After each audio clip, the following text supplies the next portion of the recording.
కాంగ్రెస్ ప్రభుత్వానికి దొరదుహంకారం లేదని వైద్య ఆరోగ్య శాఖ మంత్రి దామోదర్ రాజనరసింహ అన్నారు.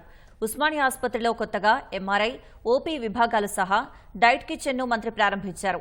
రాష్ట్రంలో వైద్య రంగాన్ని బలోపేతం చేయాల్సి ఉందని దామోదర రాజనరసింహ స్పష్టం చేశారు. ఉస్మానియా ఆసుపత్రి పరిస్థితి దయనీయంగా ఉందని, త్వరలోనే కొత్త భవనం నిర్మించేందుకు ప్రభుత్వం చిత్తశుద్దితో ఉందని వెల్లడించారు. ఉస్మానియా హాస్పిటల్కు అతి త్వరలో చికిత్స చేయాలి. ఒక రకంగా ఈ హాస్పిటల్ ఘనత, చరిత్ర, విశిష్ట పొందిన హాస్పిటల్ ఈరోజు ఈ స్థితిలో ఉందంటే బాధాకరము.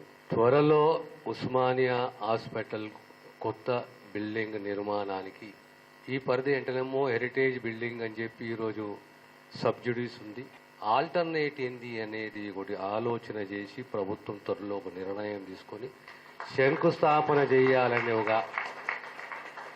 కమిట్మెంట్ ప్రభుత్వానికి ఉంది, మా ముఖ్యమంత్రి గారికి. బిల్డింగ్ కడతారా లేదనే మాట గానే కాదు, మాకు దురహంకారాలు ఉండవు.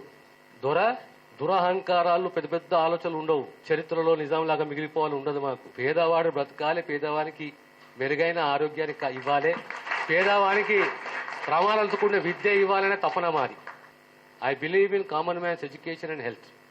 సెక్రటేరియట్ కట్టాలి, 150 అడుగుల స్టాచ్యూ పెట్టాలి, నేనే ఇంజనీర్ అయిపోయి కాళేశ్వరం కట్టాలి, నేనే డాక్టర్ అయిపోయి వరంగల్ హాస్పిటల్ 24 అంతస్తుల హాస్పిటల్ కట్టాలని కాదు. మాకు కావలసింది మా పేదవానికి ప్రమాణంతో కూడిన విద్య ఉండాలి, వైద్యం అనేది ప్రభుత్వ బాధ్యత. ప్రతి రంగంలో కూడా తనదైన శైలిలో ఈ ప్రభుత్వము నిర్ణయాలు తీసుకొని మేలైన మెరుగైన వైద్యం అందించాలి అనే తపన మా ప్రభుత్వానికి ఉన్న విషయాన్ని మీకు సవినయంగా తెలియజేస్తాను.